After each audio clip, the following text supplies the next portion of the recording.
जय श्री श्याम। उम्मीद करता हूँ आपको आपके परिवार में सब कुशल मंगल होंगे। बाबा श्याम की कृपा आपके ऊपर हमेशा के लिए बने रहे। श्याम प्रेमियों, जो बाबा श्याम के दरबार में चला जाता है तो उसके सारे बिगड़े हुए कार्य वो बाबा की कृपा से अपने आप ही बनने लग जाते हैं और उसके ऊपर बाबा श्याम की कृपा हो जाती है। फिर उसके जीवन में संकट तो आ भी नहीं सकता है, क्योंकि जो हारे के सहारे के दरबार में जो चला जाता है तो उसके जीवन में कभी हार क्या होती है वो कभी को देख ही नहीं पाता है और उसके घर के ऊपर बाबा श्याम की कृपा हो जाती है। उस घर के ऊपर कोई भी परेशानी नहीं आती है। ये हमारे श्याम जी माँ के कहने पे उनकी माँ ने कहा था श्री श्याम जी को, बेटा जो कोई भी तुम्हारी शरण में आ जाए, हार के कोई भी मनुष्य को तुम्हारा सहारा चाहिए तो तू उसका सहारा बनेगा। ये बात खुद श्याम जी भी कहते हैं, जो प्रेमी मेरे से सच्चे मन से और पूरे भाव के साथ में पूजा आराधना करे मेरी, तो मैं उसको वो जो मांगे वो मैं दूंगा। श्याम प्रेमियों, आपको परेशान नहीं होना है, बाबा श्याम की पूजा आराधना करते रहना है। कोई भी आपकी परेशानी क्यों ना है, बाबा श्याम की कृपा से समाप्त हो जाएगी। जो भी आपकी मनोकामना है बाबा श्याम की कृपा से पूरी हो जाएगी। परंतु धैर्य और पूरे सच्चे मन से और पूरे भाव के साथ में बाबा श्याम की पूजा आराधना करते रहना है। बाबा श्याम अनेकों चमत्कार करते हैं, अनेकों प्रेमियों की भक्तों की डोली भरी है, उनके साथ में चमत्कार किए हमारे बाबा श्री श्याम जी ने। ऐसी ही एक सत्य कहानी लेके आपके पास में हाजिर हुआ हूँ। श्याम प्रेमियों, इस सत्य कहानी को पूरा अवश्य देखिएगा। श्याम प्रेमियों, इस बाबा की महिमा को लाइक अवश्य करना। आपके लिए हम कितनी मेहनत से वीडियो बना के अच्छी कहानी आपके पास में लेके आते हैं, तो आप वीडियो तो देख लेते हो परंतु ना तो वीडियो को लाइक करते हो ना चैनल को सब्सक्राइब करते हो। तो वीडियो को लाइक करके चैनल को सब्सक्राइब कर देना। चलिए चलते हैं वीडियो की तरफ, तो अवश्य देखिएगा बाबा श्याम की महिमा को। यह कहानी है साक्षी जी की, जो दिल्ली में रहती है। साक्षी जी बताते हैं कि जो मैं आज आपको बातें बता रही हूँ, अपना अनुभव बता रही हूँ, वो 2010 के आसपास की है। मेरी शादी नहीं हुई थी। हम 3 बहन और 1 भाई हैं। मेरी पढ़ाई पूरी हो गई। आगे साक्षी जी बताते कि एक दिन मैं बैठी थी, अचानक मेरे को झटके लगने लगे और फिर मैं बेहोश हो गई। जब मेरे पिताजी ने फिर डॉक्टर के पास में लेके चले गए, फिर डॉक्टर ने बताया कि ये एक प्रकार का ये दौरा है जो कि कभी भी बढ़ सकता है।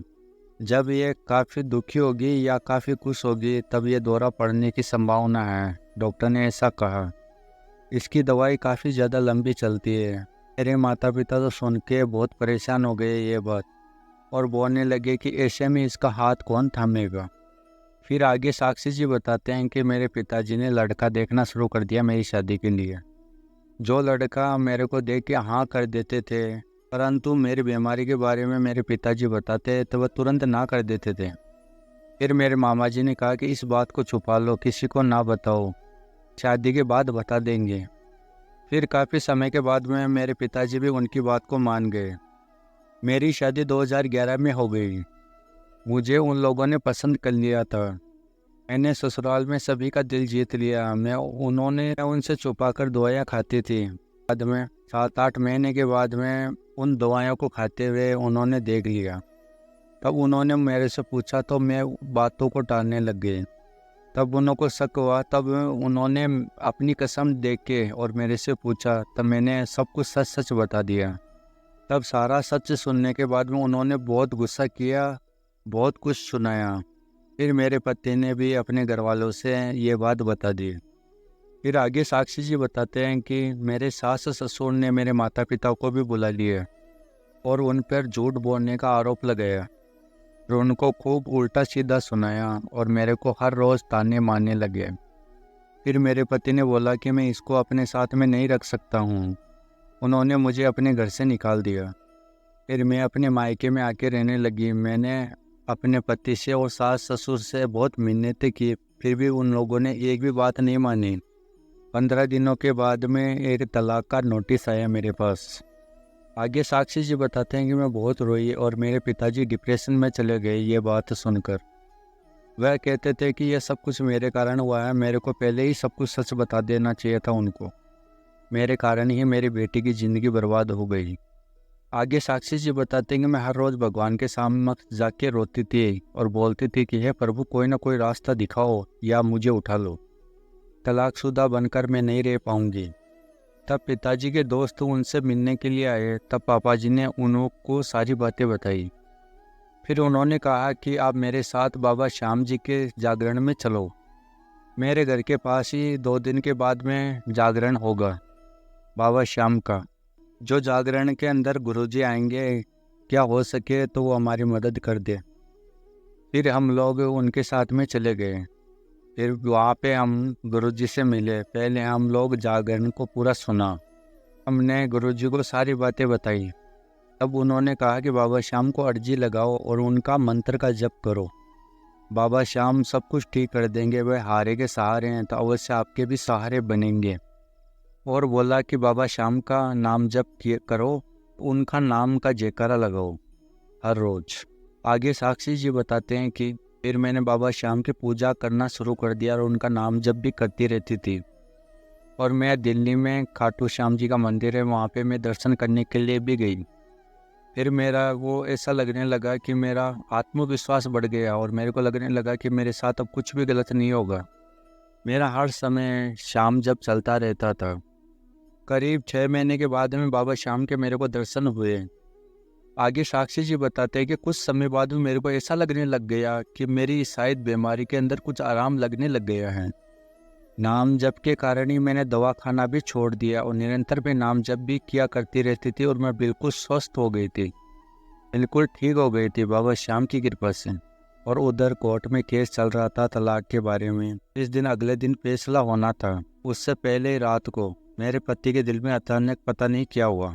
आगे साक्षी जी बताते हैं कि मेरे पति का मेरे पास में उसी रात को फ़ोन आया 1 दिन पहले और मेरा हालचाल पूछा उन्होंने पूछा कि तुम कैसी हो। फिर मैं बहुत ज़्यादा रोने लगी।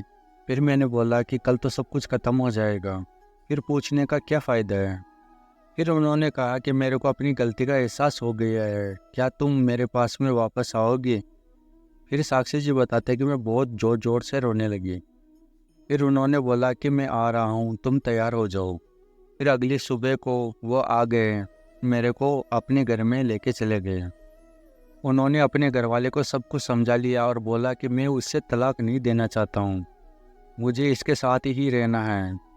तो आगे साक्षी जी बताते हैं कि मेरी बीमारी भी ख़त्म कर दिया श्याम नाम ने, मेरा घर टूटने से भी बचा लिया श्याम नाम ने। मेरे श्याम जी है ही इतने अच्छे, अपने भक्तों के दुख तकलीफ़ों को बाबा श्याम देख नहीं पाते हैं। बड़े दयालु है, बड़े करुणा निधान है हमारे बाबा श्याम। वो अपने भक्तों के दुख तकलीफ़ों को कुछ ही पल के अंदर समाप्त कर देते हैं। अपने प्रेमी की, अपने भक्तों की जीवन में खुशियों की फूल डाल देते हैं हमारे श्री खाटू श्याम जी।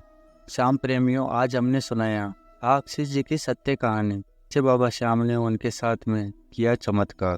श्याम प्रेमियों, ये सत्य महिमा आपको पसंद आई है तो वीडियो को लाइक करके, अगर आप नए आए हो इस चैनल पे तो चैनल को सब्सक्राइब करके बेल आइकन अवश्य दबाना और भी श्याम भक्तों के साथ में इसको वीडियो को शेयर करना, ताकि कोई भी श्याम भक्त अपने दुख से टूटे ना, उनको एक हिम्मत मिल सके। मिलते हैं अगली वीडियो में, तब तक के लिए बाबा श्याम की कृपा आपके ऊपर हमेशा के लिए बने रहे। जय श्री श्याम।